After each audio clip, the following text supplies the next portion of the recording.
Hi, I'm Regina Morrison Newman from the Shelby County Trustee's Office, and you're watching Live at 9.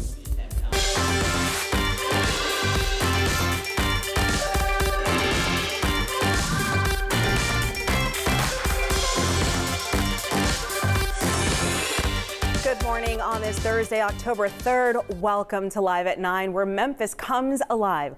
Along with your top news, weather with Todd Demers, and trending topics in Coffee with Corey, here's a look at our guest lineup. Edge President and CEO Dr. Joanne Massey joins us to discuss exciting economic development opportunities, along with the owners of Memphis's famous Rico's Kickin' Chicken, who are bringing their signature spicy flavors. Then get ready for a behind-the-scenes Oktoberfest tour of Memphis breweries with City Brew Tours, Memphis's very own guide. And if you love local craft beers, this segment is for you, so you want to check it out. Plus, from the I Love Memphis blog, Director of Content Jalen Sochek is sharing the top 3 things you just can't miss this weekend. You'll never run out of things to do that are exciting around our beautiful city, of course. And a local bowling enthusiast wants to get more folks stepping up to the line to knock some pins down. So learn how you can help her in those efforts. And finally, we're going to have Chrissy Buck Flickinger. What a name. Flickinger. Got it. She's joining us to discuss the future of the Memphis Iconic Metal Museum and its move to Rust Hall. The vision for this new space is nothing short of inspiring. So stay with us for this flavorful and insightful hour of Live at 9. But first, be sure to record the show so you never miss an episode, and connect with us online at our website, liveat9.tv. That's also our handle on social media. Now, topping our news here at 9, a congressman from Memphis wants the federal government to step in and help the Memphis Area Transit Authority. This week, Representative Steve Cohen of Memphis sent a letter to the Department of Transportation Secretary Pete Buttigieg and several other government officials. Rep. Cohen says that he is concerned about MATA's severe financial challenges. Several months ago, MATA officials found a $60 million deficit in their budget as an interim was just taking over. Since then, they've eliminated trolley services, laid off a number of employees, and now plan to make changes to these challenges to some fares and routes. Congressman Cohen says that there's now an urgent need for federal help to stabilize MATA and ensure it continues to provide reliable services to Memphians. Meanwhile, another federal agency is stepping up to help future nurses here in Tennessee. The U.S. Department of Labor provided the University of Tennessee Health Science Center's College of Nursing a $1.5 million grant this week. Now, the 3-year grant will fund the Delta Nurse Scholars Program, which helps nursing graduates work in rural or underserved hospitals. The program kicked off September 30th and will support 13 senior nursing students by covering full tuition, books, and fees. Those students will also receive a year of mentoring, specialized clinical education, and training. And from supporting one healthcare facility to another now, congratulations to Team GOAT Jim Go this year, thanks to the generosity of the Mid-South. News Channel 3 raised more than $210,000 for Le Bonheur Children's Hospital. This year's fundraiser and ride through Mississippi, Arkansas, and Tennessee kicked off last week with Chief Meteorologist Tyler Eliason and his crew of riders. They cycled to more than 30 area schools and businesses collecting donations for Le Bonheur. Look at that. Woo! It all ended with last night's live telethon outside of the hospital. Congratulations, everybody. And now let's head on over to weather expert Todd Demers to get the latest on our forecast. It felt cool out there. I thought I might have needed my stockings. Almost went back in. My goodness, either that or maybe a light jacket, long sleeves next time. Yeah. Well, these temperatures are turning around as we're heading into the weekend. We're on our way back up into the mid-80s through Sunday before our next big cold front kicks in. And that's really going to change things around for us by the time we get to next week. But overall, we may be cool in the morning, but that sunshine's going to warm us up throughout the afternoon. And Storm Tracker 3S not finding any precipitation across the area. Our rain chances remain minimal across the Mid-South over the next several days. It may be the end of next week before we really start talking about some increased rain chances. So the dry, stable, and now warmer weather is returning to the region. 55 right now, Somerville, 63 Senatobia and West Memphis, and across the area today, that sunshine is going to certainly warm us up across the area into the low and mid 80s. Now, for reference, we hit 79 for the high yesterday, So be thinking low and mid 80s throughout the course of the afternoon. I think it's going to be another beautiful day ahead. The change will be the return of southerly winds in the area. So with the dry weather ahead, I think it's a good time to go ahead and get that car washed. The next several days, no problems whatsoever as far as that rain kind of messing things up. Coming up, we need to talk about this warmer weekend that's just around the corner. We need to talk about that cold front that's going to be moving into the area on Sunday. And then we need to talk about what these temperatures are going to do next week on the 7 and 10-day forecast. I think they're going to make you smile. I'll have a closer look at that forecast, Kanji, coming up for you in just a moment. Oh, if you could smell this. Ooh, it's so good. Okay, so this summer, Memphis Mayor Paul Young and Shelby County Mayor Lee Harris nominated Dr. Joanne Massey to take over as president of the EDGE, Economic Development Growth Engine. Since that time, she has stepped into that new role, and now EDGE is preparing to recognize some of the shining stars in this region. Dr. Massey is joining us now, along with the owners of a local restaurant receiving some of that recognition. Yes, we have Tiffany and Mariko Weil from Rico's Kickin' Chicken. Thank you so much. Thank you for having us. This smells so good. Okay, so Dr. Massey, you were nominated, and you're leading EDGE now after serving as the VP of Operations, right? So what has it been like, and now officially, what's going on over there? So much is happening in EDGE and in our community. You can already see all the different projects from corporations to small businesses, and this is just an opportunity for us with our EDGE Regional Economic Development Awards and Community Recognition Breakfast to recognize great superstars like Rico's Chicken. Oh my goodness. Okay, so you guys are well known because you not only serve just the general public, but even corporations and businesses hire you because you're so delicious. Just tell me about just working with EDGE and what this feels like. Oh, it's been amazing. Working with Joanne and alongside with Trey has been phenomenal. The resources they provided for us to be able to scale up in our business, to get prepared for our new location has been great. And if you could tell me what's like, well, first of all, tell people what you do. Let me not be the one to do that, but let people know what you do. Well, we do a lot of amazing things at Rico's Kickin' Chicken, but I run the back of the house, which is operations, and Tiffany runs the front of the house. And no, but I'm talking about what Rico's does, like for people. We do amazing catering. I still run our food truck to this day. We have a brick and mortar at 1329 Madison, and we also do catering as well. I love this. Okay, so let's talk about the awards.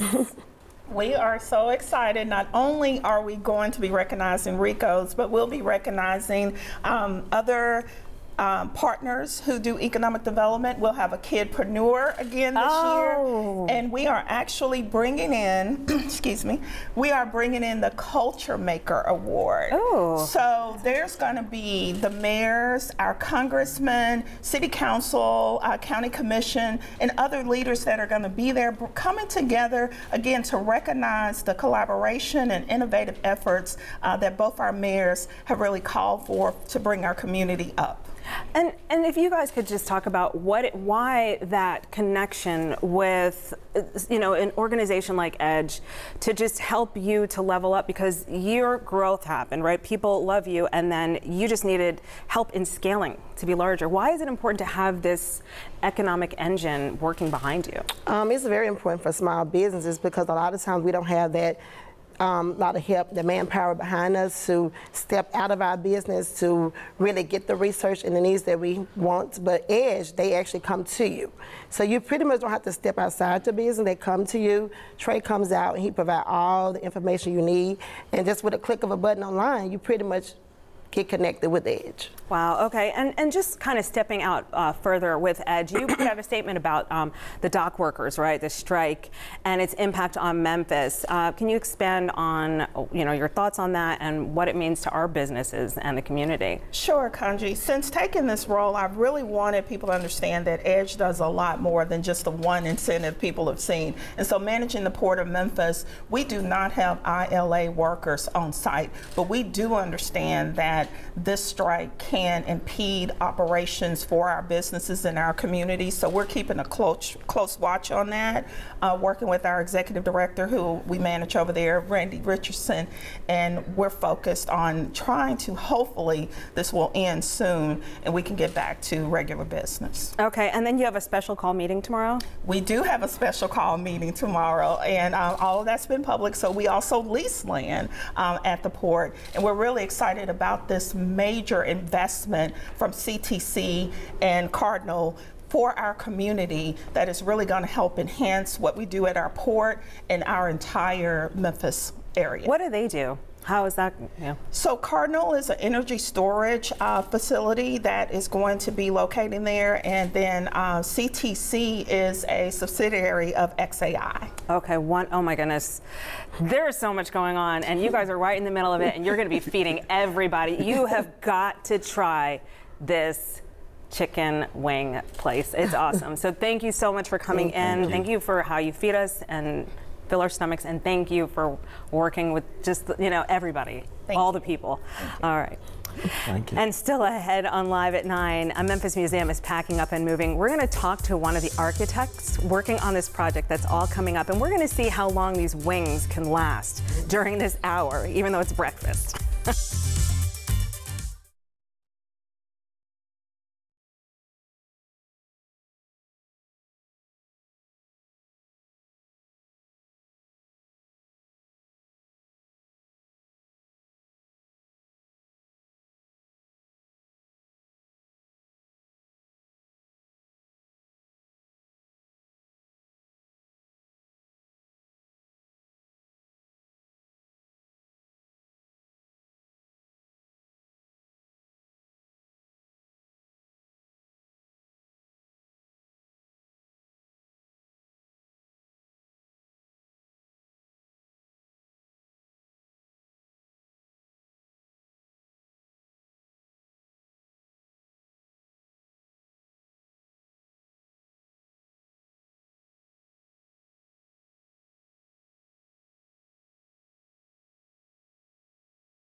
Welcome back, and thank you for watching Live at 9 on this Thursday morning. Weather expert Todd Demers is tracking our forecast, joins us now with the very latest. Hey, Todd. Is that some barbecue sauce you got somewhere right over there? Probably. Okay, well, just checking. Just chicken. Okay. Just a little chicken, Just a little chicken this morning. I hope you saved me a piece. That looked wonderful. Hey, I tell you what, across the area this morning, we continue to enjoy our sunshine and some light southerly winds across the Mid-South. Gold Strike Skyview Camera Network continuing to bring these beautiful views, including from the Cotton Exchange camera, downtown Memphis, where we're talking about the harbor, Mud Island, the mighty Mississippi River that has been rising rapidly over the past several days. Storm Tracker 3S continuing to show that clean sweep here across the Mid-South. Our rain chances are remaining minimal for at least the next week to 10 days. Our high temperature hit 79 yesterday. 80 would be considered the norm. We're going to be a few degrees above normal for this time of year. And you may remember it was probably last week about this time that I was telling you that the river was at about minus 10 feet on the Memphis gauge, but it was going to be rising rapidly. Well, here it is, up almost 16 feet within the past 14 days. We're at 6 6.4 feet on the Memphis gauge. That's on the plus side, but now it's getting ready to slowly start dropping once again as we make our way into the weekend and beyond. That was because of all of that recent heavy rain that we had, especially upstream. 64 currently at the airport, winds continuing out of the east, and most temperatures as we take you hour by hour will be in the upper 70s by lunchtime and then lower 80s before the day is through. It's going to be another gorgeous day. Comfortable for this evening, but because of the southerly winds, it will not be as cool. Most locations will hold in the 60s, and we're right back up into the mid and upper 80s for high temperatures tomorrow. Outdoor dining, if you're having lunch or dinner on the patio, bet you didn't know it, but today is National Smoothie Day. But the weather's going to be great if you're going to be on the patio, especially with a nice little umbrella. Upper 70s at lunchtime, low 80s by dinner time. And you can see these temperatures dropping into the upper 50s to near 60 across eastern Arkansas tonight, low 60s for West Tennessee and northern Mississippi as well. So a very mild evening ahead across the Mid-South as we're losing the influence of this area of high pressure. We've got another cold front knocking on our door, but it's taking its time getting here. It looks like the cooler air behind this frontal boundary is poised up here in Canada and is kind of heading in our direction. And well, it will be arriving, but really not until next week. So when you look at the 7 and 10 day forecast, you'll notice the sunny and warmer weather is ahead for today, tomorrow, for your Saturday, and for your Sunday. But Sunday will be that day of transition with a cold front moving through, and afternoon high temperatures will be falling into the 70s, and overnight lows will be dropping back down into the low and mid 50s. So we do have cooler air. It's on its way after a warm and dry weekend ahead. All right, Todd. Memphis's Metal Museum plans to relocate their facility from its current home to Rust Hall at Overton Park in 2026. Memphis-based LRK and Los Angeles-based YR Architects are taking over the redesign of the building. And this morning, Chrissy Buck-Flickinger, a senior associate at LRK, is here to talk about this project. Wow, I want to know all of the details. Okay, so hi. Okay. Hi. So tell us how LRK first got involved with the Metal Museum project. Well, we're really fortunate to be partners with them already, and their campus that's over here on the bluff, which actually isn't too far from the studio. Yeah, it's so beautiful. Is shared with the Marine Hospital, and we got to work on the renovation of that a few years ago. So with that relationship and the relationship with Y Architects out of LA, we're all partners together to bring their vision for this new space to life. Wow. Okay. So why are Rust Hall and the new location such a good fit for this? Well, in my opinion, Overton Park is the heart of Memphis. And Rust Hall, it sits alongside icons like our zoo and the Shell, and so the museum just will fit seamlessly into that family. And we're going to have such welcoming spaces, not only the museum itself, but there'll be a cafe that overlooks the golf course and an event space that just overlooks the entire park, and it'll have indoor-outdoor space, just bringing the community together and bringing visitors from hopefully all over the world. And you have to create all kinds of specs and imaging to set this all up. I always did feel like the Metal Museum, it's like this great place, and it's just like, but you have to make it a destination because it's like a little out to get there. So now this is going to bring the foot traffic. Talk about what you were thinking about when you created, just the vision of what this is going to look like. So it's my favorite part of this puzzle is in Memphis, we love to save our buildings, right? We love to breathe new life into them, watch them flex and grow with them, and continue to tell their story. So that's the beauty of Rust Hall, was the Memphis College of Art. Now it's going to be the home of the Metal Museum. So we're giving it a new chapter in its story. And we're actually, we're keeping and restoring the iconic design of the original building and complementing it with new innovative pieces, just sprinkled in thoughtfully, but we're letting that history show through, and the original folded plate roof, which is so iconic, and the concrete brise soleil sunshade. Yeah, let's talk about what we're seeing on the screen. That is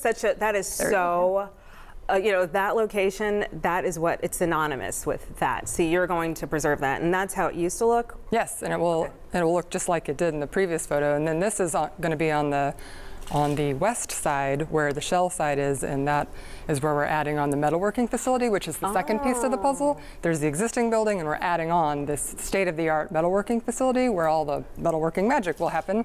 And there'll be this overlook, which you can see to the left in that photo. And what's that room right there? That's the other wonderful piece of the Metal Museum's mission, is serving the community. And those will be the classrooms where people like you and me can go learn how to weld, or jewelry making classes, or metalsmithing. Wow. And when you're creating these spaces, like what goes into, being the architect for this? What do you have to do to translate? The first and foremost, we have to listen. So we understand what the client wants and we look at their current facility and maybe what they wish for a new facility, and what they don't have, what they wish they did in the future. And then we listen, we figure out, we work together with Y and they're experts in museum design. They've designed plenty of museums all over the country, and we just sit down and we figure out exactly what they need, and especially with it being an existing building, how to fit that in to what we already have without damaging the historic character of that structure. It's also pursuing historic tax credits, so it has to go through that process with the National Park Service, which is wonderful. But that's just an added layer, right, of coordination and excitement. So it tells the story of the building. And I love to hear the strategy behind it. And very quickly, I know I got wrapped already, but how long is the timeline on it, real fast? So we just broke ground in August, and it's looking to open their doors in the new facility in the fall of 2026. Thank you so much for showing us your photo gallery. I'm obsessed with galleries of what's to come. Thank you so much. Thank you for having me. All right, now, straight ahead, a unique way to celebrate Oktoberfest in Memphis. Plus, our next guest hopes to strike up more interest in one sport, the call to action she has for the community. That's coming up next.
I'm saying bye to the bye guest. Bye. Our next guest wants to share her love of one particular game with the rest of the community. And rather than just inviting you to the nearest bowling alley, Memphian Latasha Peoples is collecting items folks need to get started. To learn more, the active bowler and founder of Adult to Youth Bowling Ball Drive is here with us. Thank you so much for coming. No, thank you, Kanji. We're in like a shopping group together, so I literally feel like I know her, and I'm like, it's you. Okay, I went to Howard University, and I took bowling in college.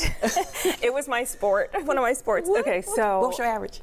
I don't remember, but I know English. I know how to I know how you have to hold the ball this way, or all the things. But I was good. No, I was good. I just don't remember the numbers. I believe you. I believe you. Sure. Right. Okay. Can we get to the real story? Okay. So, talk to me about what you're doing and what sparked your own interest in bowling. Okay.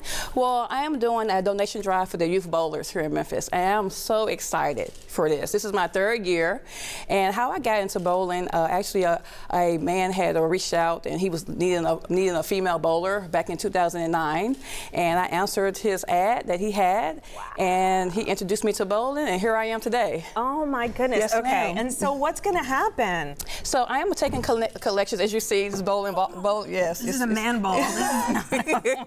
Sorry. That one's probably a size 15. Oh my gosh. Sorry. Yes, ma'am. No, you're fine. So what I've been doing has been asking the adult bowlers all over Memphis to donate used bowling equipment such as bowling balls, bowling shoes, bags, and of course I'm also taking up money. With the money that I raise, I am going to be giving away gift certificates for bowlers so they can be able to go into the pro shops and they can be able to get half off a bowling ball, bowling bag, or shoes, or if they just need to get their ball plugged. So. Oh, and so what was the moment that you said, you know what, I need to connect adults and youth through bowling? What did you see that was hurting in the community? And then Well, I met a lot of kids, and they were struggling to be able to get equipment, right? Because an average bowling ball is usually about $300, right? Wow. Depending on obviously the make and the model, right? And everything. And so I was sitting on my couch 2 years ago, and I was thinking to myself, what can we do in the community, right? Especially with the youth bowlers. And I came up with the idea. Never done a donation drive before. Came up with the idea. I made my flyer, and here we are. 2 years later, about to get ready to do my 3rd year, and I am so excited, Kanji.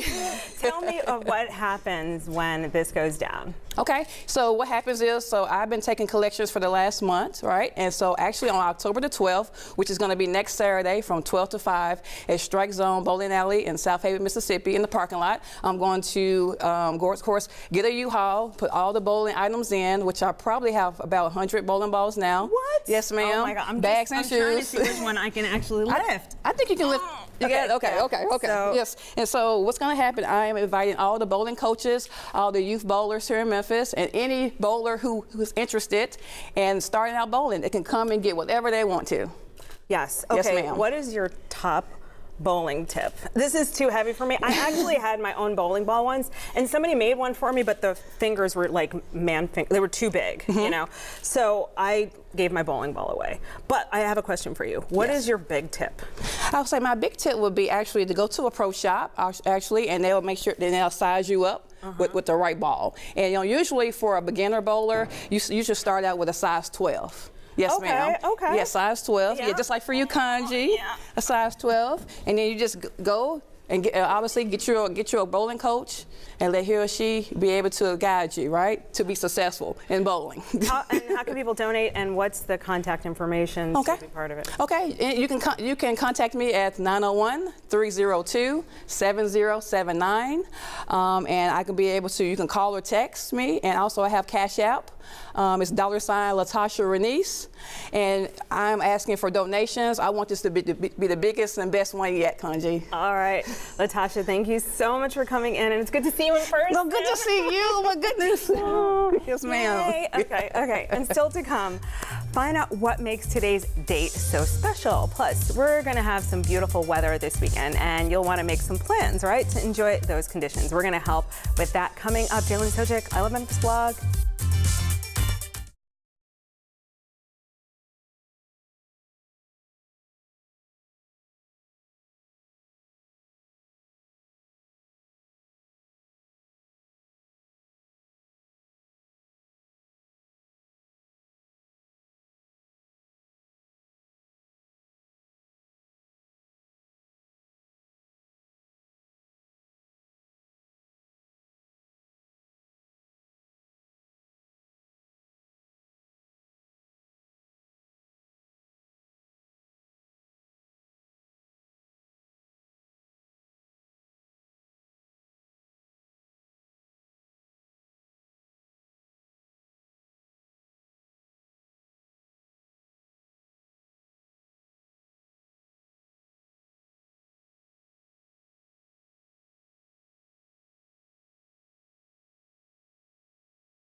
We're back on Live at 9.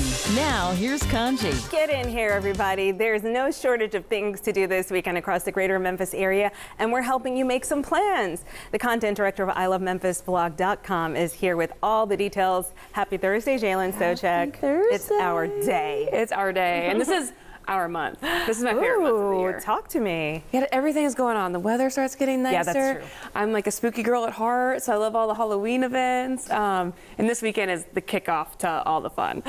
Okay, so let's start with Friday. Well, Friday is the kickoff of Mempho Music Festival, so you'll have that running from Friday through Sunday. Doors will open up at 2, and prices vary depending on if you want to do a single-day ticket or all 3-day weekends. I highly recommend just going, checking it out for a day, even if there's bands that you've never heard of. It's not a jam, rock, Americana bands, but they create such a good vibe in there with the Incendia Dome, and they have like these neon tapestries everywhere. It's just such a vibe.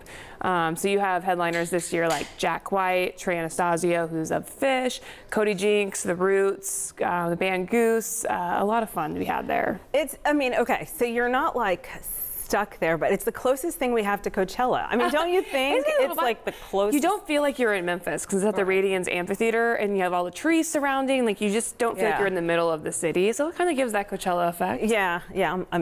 Maybe I'm stretching it. All right. I mean, there's no Ferris wheel.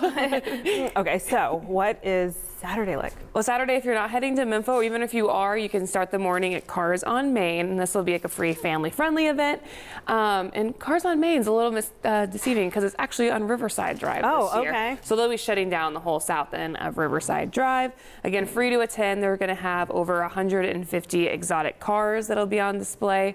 And so that will be obviously mostly exotic cars, but they'll have like military cars, off-roading, sports cars.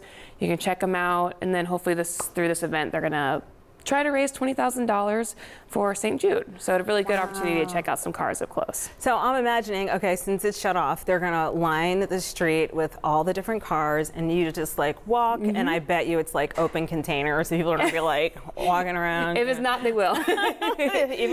I'm not telling anyone. Yeah, I won't tell if you want to tell. Oh my gosh. But it'd be cool to see all the cars on Riverside Drive. I know, and there are a lot of car enthusiasts. Yes. Like, do we still do bike night on Wednesdays? You know, it's kind of like, you know how everybody lines the street on Beale, and then everyone's looking at the makes and the models, and it's just so much for a car enthusiast. So that's a really good thing. All right, so Sunday. I know I already talked about the spooky element of the month, so we have to have something for Halloween. So it's going to be Creepville Market number 7. So they have done this now 7 times. It'll be free to enter from 1 to 7 at Soul and Spirits Brewery. So there'll be a lot of local artists and makers selling very like creepy goods, items that you'll see and think, I don't know why, but I need this. I need to buy this.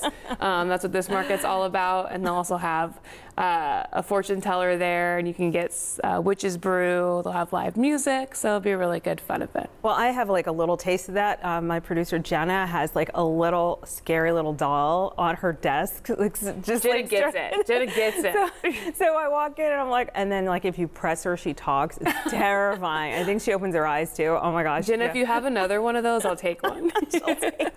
And I know I like to show the QR code. Anything that we need to check out on the full guide? Yeah, this weekend is stacked. I mean, you have Zubu starting, Zootoberfest, so many events and festivals that I wish we could spend an hour talking about all the events happening this weekend. But if you give that a scan, you have all the details to everything happening. All right, Jalen Socek, I Love Memphis blog, always keeping us in the know. Thanks so much. Thanks, Kanji. Traditional food, music, and of course, tasty craft beers made right here in Memphis. It's Oktoberfest, Bluff City style. We'll get a behind-the-scenes look from one local business. That's coming up next.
Oktoberfest is celebrated around the world, and if you don't have a plane ticket to travel overseas, our next guest wants to make sure that you at least get the experience. To learn more, we are live with Brian Thompson from City Brew Tours Memphis. Thanks for coming in. What a great setup. Thanks for having me in.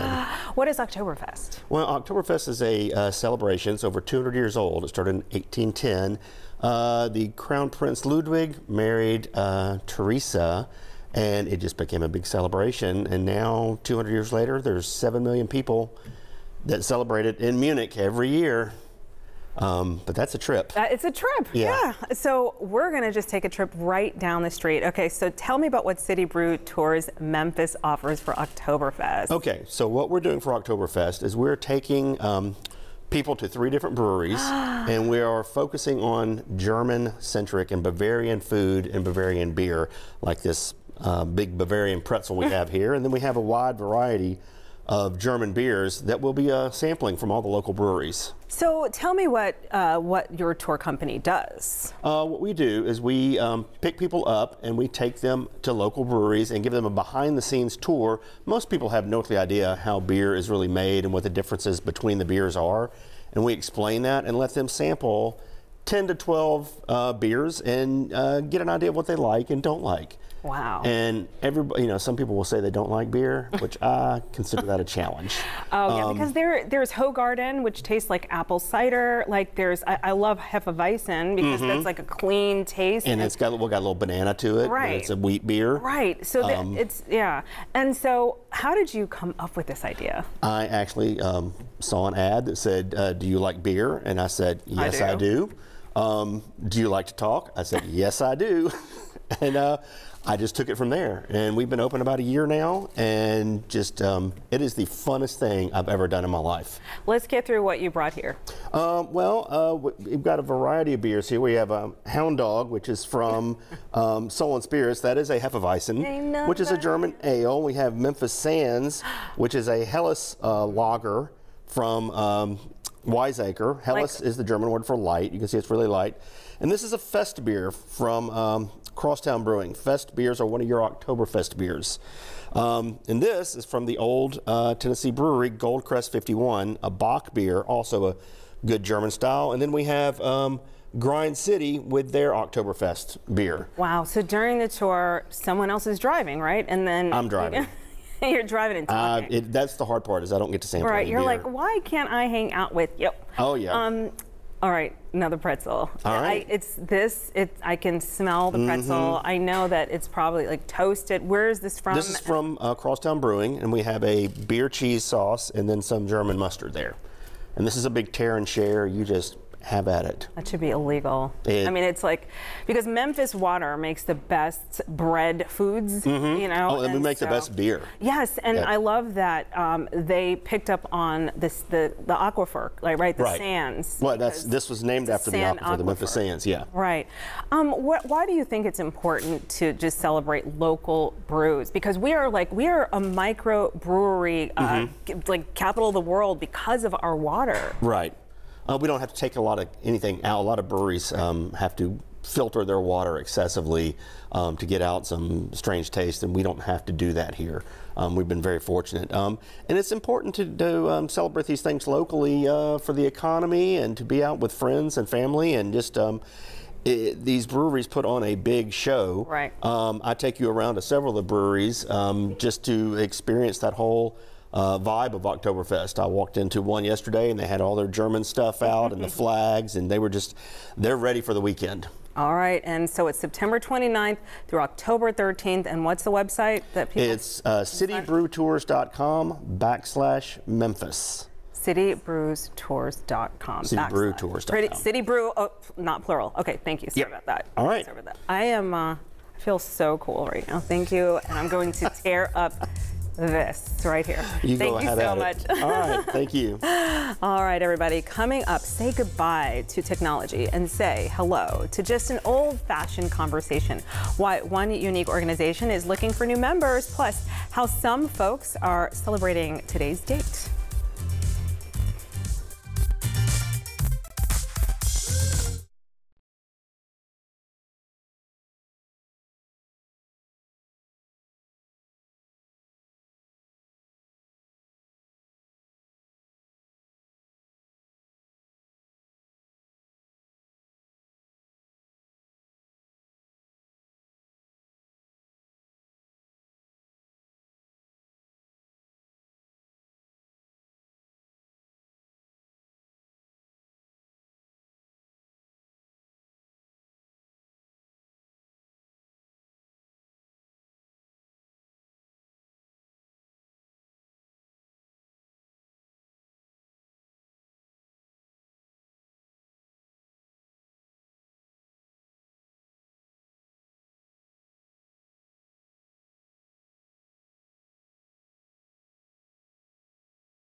It's time for Coffee with Corey, brewed in part by Kroger. Coffee, beer, right? Right. I'm going to send my parents that information. I know that they would love to take that tour.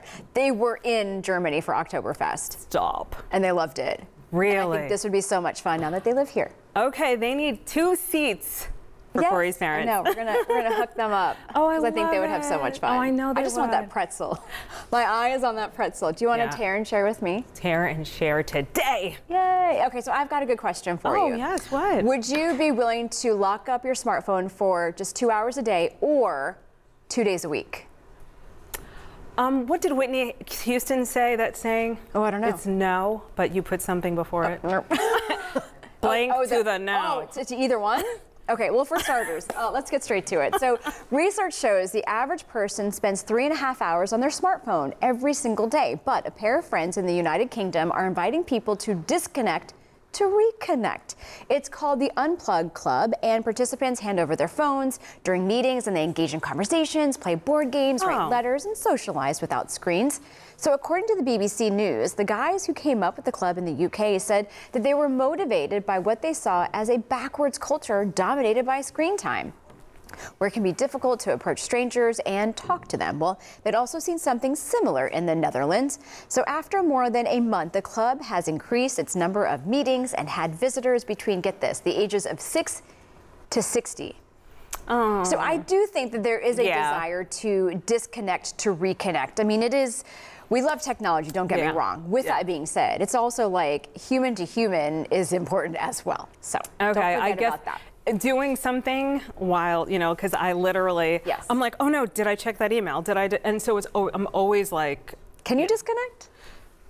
I don't know. I don't think you can. I feel like maybe I used to. Now I think it's a problem. Hard. It is. It's hard. I have a yes problem. That's it. A yes problem. Yeah. I get that. Okay, so moving on. How about this? Okay.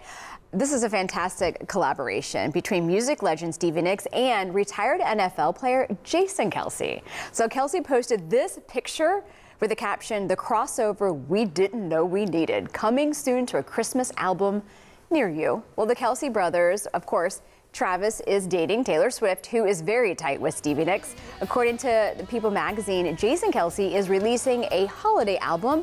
3rd year in a row, by the way. The former NFL linesman, Philly's special Christmas party raises money for a charity and will also feature Boyz II Men.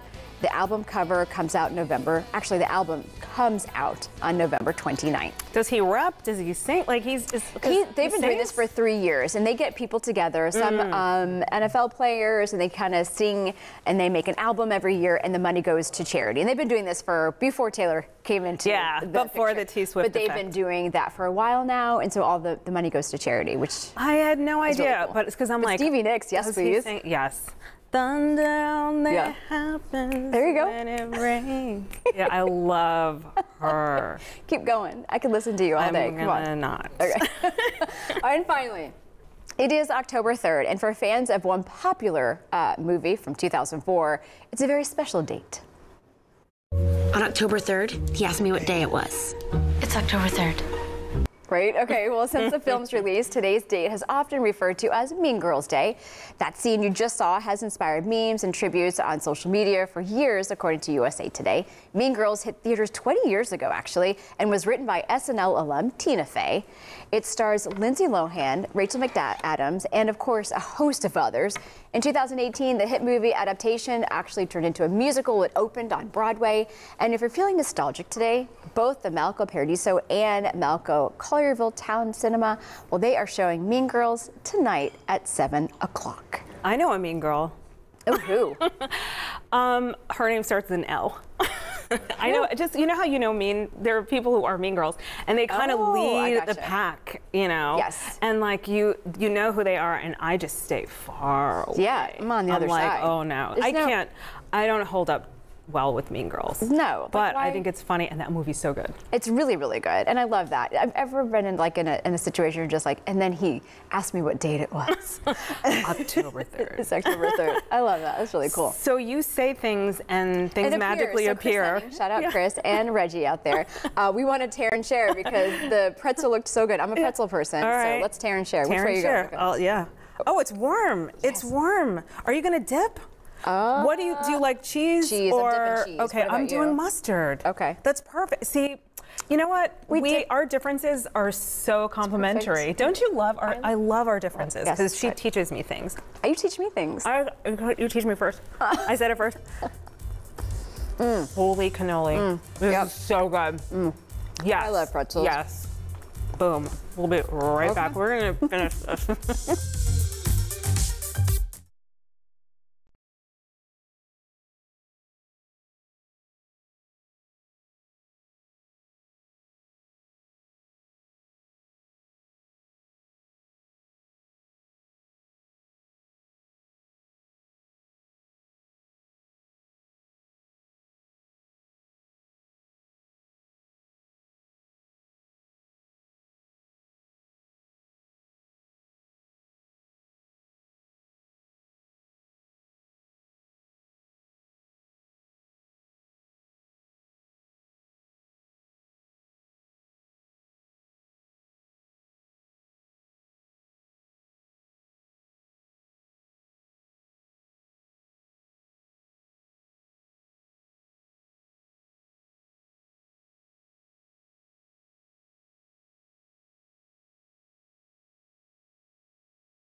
.952 is your time now. Welcome back, everyone, to Live at 9. We're across the Mid-South today. We're getting ready to enjoy more sunshine. We're also going to be talking about some southerly winds across the area, but a very dry, stable, warm weather pattern ahead across the Mid-South with a very quiet Storm Tracker 3S. Right now, the current temperature holds at 64 with those winds mainly out of the east, and we will see these temperatures trying to climb into the low and mid-80s today and not as cool tonight as overnight lows drop back down mainly into the lower 60s. So this evening, we have some upper 50s across eastern Arkansas and West Tennessee. And then as this area of high pressure moves out, our next cold front moves into the area, we're not looking at much in the way of rainfall, but we do have some cooler air that is on its way, and it will indeed be arriving by the time we get to early next week. So here's the way it's looking on the 7-day forecast. Sunny and very nice with a southerly wind, slightly warmer today and tomorrow. Let me get out of the way so you can see these temperatures across the area. And then next week, behind that cold front that comes in on Sunday evening, temperatures will be dropping noticeably, with afternoon highs dropping all the way down into the 70s and overnight low temperatures dropping down in the 50s. Tear and share, did you save me any of that pretzel? You're lucky because we almost tore it up. Oh, yeah. But looky, here comes. Hey, Cookie. Chris, hey. Thank you so much. That's Chris Henning. All right. Thanks for. Really, this whole thing? I'm going to share. I can't wait. Okay. And you're right, it's still warm. Enjoy that and do the mustard dipping sauce. Okay, I got something over here. I'll give it a try. Okay, and you're of German descent. I am, as a matter of fact. My mom was from Germany. So yeah. How did you know that? Because you know what? We talk, and I remember things. Okay, thank you so much. Yeah, so I'm glad you could have this taste of home for you. Thank you. Oh, that's so sweet. Well, he has conquered Marvel and Oscar, and now Robert Downey Jr. has a new acting challenge. Plus, American Horror Story Sarah Paulson has a new project to scream about. Danya Backus has your eye on entertainment. If you breathe him in, he'll make you do terrible things. Emmy winner Sarah Paulson has a new horror film out today. Hold Your Breath is set during the dust storms of 1930s Oklahoma. Paulson stars as a woman who is convinced that a sinister presence is threatening her family. I just loved like standing in the middle of it, and I was just like, more wind, more dust. And I remember getting into a couple of tense conversations with the safety department, and they were like, we literally can't put any more dust in your face. You can catch Hold Your Breath on Hulu. And we have the exact same fan base. Taylor Tomlinson, the host of After Midnight on CBS, kicks off her comedy tour in Buffalo tomorrow night. She says this hour of stand-up is more personal and intimate than much of her previous work. It's a lot about coming out and sexuality and fear of death and end-of-life plans and whether or not to have kids. So, you know, just like really chill, light, fun stuff. After Midnight airs Monday through Friday on CBS after The Late Show with Stephen Colbert, and available to stream live and on demand on Paramount Plus. And Oscar winner Robert Downey Jr. made his Broadway debut this week. The Iron Man is starring in McNeil, a one-act play that examines themes of artificial intelligence, plagiarism, and artistic integrity. The only thing I'm anticipating is needing to control as much as I can my environment so I can bring the best version of myself to bear for the theater-going public. The play at Lincoln Center's Vivian Beaumont Theater runs through November. That's your Eye on Entertainment. Danya Backus, CBS News, Los Angeles. Thanks for joining Live at 9. Coming up tomorrow on our show, a local teen's baking up something special with her allergy-friendly vegan treats, including chocolate chunk cookies that are going to have you rethinking dessert. We'll also go to the Heart of Breast Cancer Awareness with Sisterhood of Strength's Amber Harris, who will share how we can all do our part to fight the disease. ESPN senior writer Wright Thompson is going to be here to take us back to Mississippi and talk about a dark chapter in American history and why you should know about it. And a well-known local musician is joining us in the studio ahead of her new album release, so you don't want to miss Alice Hazen. So we will see you tomorrow for The Violin. All that, your top news, weather with Todd Demers, trending topics in Coffee with Corey. Have an amazing day, everybody.